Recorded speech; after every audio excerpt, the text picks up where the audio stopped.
It was supposed to be an ordinary night, but deep beneath the earth in a Soviet bunker, alarms blared, screens flashed, and the fate of the world rested on one man's shoulders.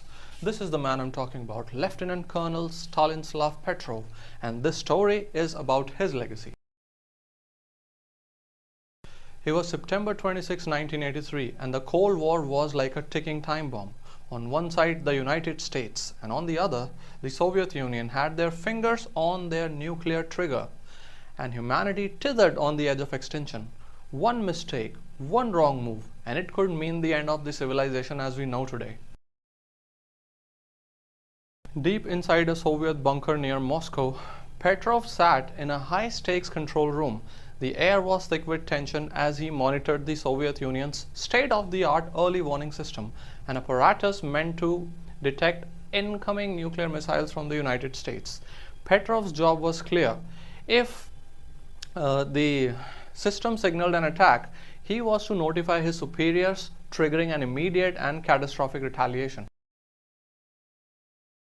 And suddenly it happened. The alarms blared, the screen lit up with a horrifying message. Launch detected, incoming missile, not one, not two. 5 nuclear missiles appeared to be hurtling towards the Soviet Union. The room erupted in chaos, and this was no drill, it was very much real.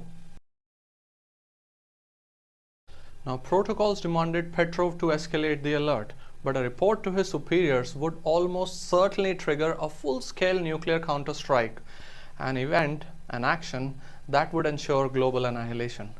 Every second counted. The fate of the world rested on Petrov's shoulder, and he was to make that crucial decision. But Petrov hesitated. Why only 5 missiles? Why not hundreds? As a true first airstrike would entail, something didn't feel right to him. Petrov trusted his gut over the technology and made a decision that defied all the expectations. He declared this a false positive alarm and refused to report it. One man against the weight of the superpower chose to risk everything. And the minutes that followed were unbearable. The system could have been correct, but Petrov's defiance could mean the obliteration of his homeland, but no missiles ever came. The skies remained silent. Slowly, the horrifying truth emerged. The early warning system had misread sunlight reflecting off the clouds as a missile launch, and hence levied a warning. Petrov's instinct and calm under unimaginable pressure had saved the planet. Yet there were no medals, no parades. His actions were buried in secrecy because the Soviet Union was unwilling to admit that its system had failed. And Petrov quietly returned to his life, uncelebrated and unacknowledged. Very sad.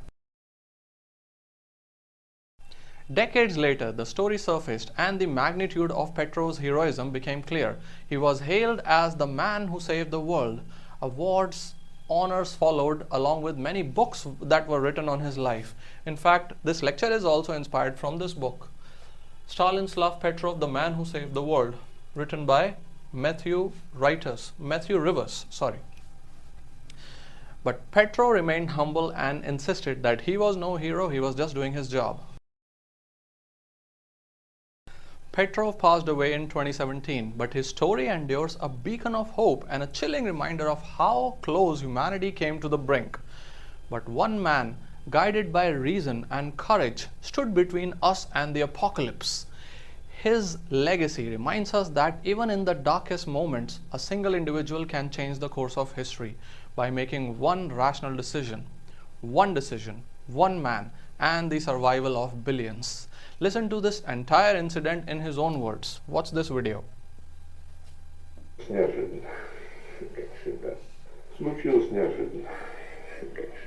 It was completely unexpected, as such things usually are.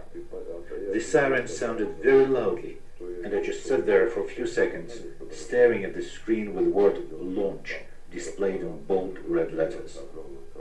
A minute later, the siren went off again. The second missile was launched, then the third, and the fourth, and the fifth. The computers changed their alerts from launch to missile strike. There were no rules about how long we were allowed to think before we reported a strike. But we knew that every second of delay took away valuable time that the Soviet Union's military and political leadership needed. And then I made my decision. I would not trust the computer. I picked up the telephone handset, spoke to my superiors, and reported that the alarm was false. But I, myself, was not sure until the very last moment. I knew perfectly well that nobody would be able to correct my mistake if I had made one.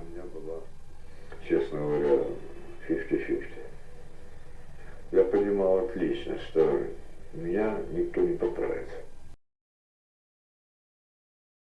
So this is it in this video lecture. Please do read about him via his book. This is Dr. Ruben Singh signing off for now. See you in the next one.